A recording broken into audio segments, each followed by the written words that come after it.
A very good morning to all the lovely children out there. I know you all are eagerly waiting for this session, like how I'm really excited to meet all of you. Okay, without further ado, let's dive into today's topic, shall we? All right. Now, before moving further, I think you need to answer this $1,000,000 question. What's today's topic? I'm not going to tell you so directly. So let me do one thing. I'll give you certain hints. You need to find today's topic, okay? All right. So the first hint for you is it is arguably one of the greatest discoveries that we have witnessed in our lifetime. Okay, that's not enough because it's a very broad hint. All right. Second hint is it's an integral part of our life and we use it daily. Any guesses? I think some of you must have guessed it right. Yes, it's electricity, or you can call it as electric current. Our ancestors relied on fire for light, warmth, and cooking. Are we doing that today? No, we are the lucky ones. Well, at the flick of a switch, turn of a knob, or push of a button, we have instant power.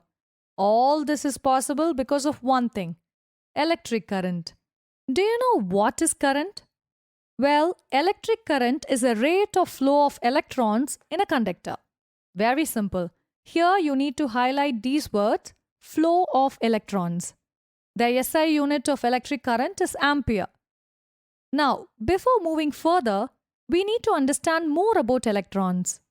Electrons are minute particles that exist within the molecular structure of a substance. At this point, I want you guys to remember the session where we discussed about nucleus, protons, neutrons, and electrons. Remember? I hope you remember, right? So, protons being the positively charged, neutrons being neutral, and electrons being the negatively charged particles.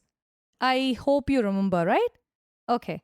As far as electric current is concerned, we are going to focus only on the electrons, okay? All right. Sometimes these electrons are tightly held and the other times they are loosely held. It can happen both ways.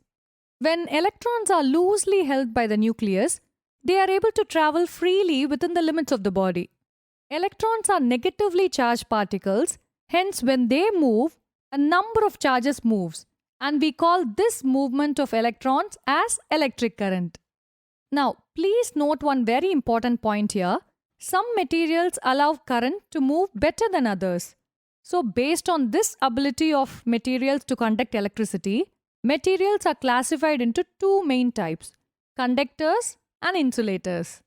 Yes, I can already see some kids scratching your heads thinking, okay, so where have we heard these terms, conductors, insulators? Now, let's learn a little bit about what are conductors and what are insulators with some examples. Alright? Okay. Conductors are these materials that allow the free flow of electrons from one particle to another. Okay, the highlight word here is they allow free flow of electrons. Okay, and this flow of electrons inside the conductor, this is what we call as electric current. As simple as that. Now, note this point. For the electrons to move freely, inside the conductor, it needs some kind of a force, right? So, such force which will actually make the electrons to move around, that force is nothing but your voltage. So, the force that is required to drive the current flow through the conductor is known as voltage. Now, let's discuss some of the examples of conductors. Our very own human body is one example. And when we talk about metals, iron, silver, and gold are some of the examples of conductors, and especially silver. I think silver is considered as a best conductor of electricity. Now let's look at the other classification, that is insulators. Insulators are materials that restrict the free flow of electrons from one particle to another. So when you compare both conductors and insulators, they are pretty opposite, right? So conductors allow free flow of electrons and insulators, they restrict. They do not allow the free flow of electrons. And when we talk about the examples of insulators, some of the well-known examples of insulators are wood, plastics, and glass.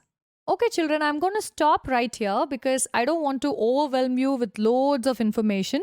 So I hope, you had fun listening to this session and it's been very useful to you. I had great fun. See you next week. It's Padma signing off. Bye bye.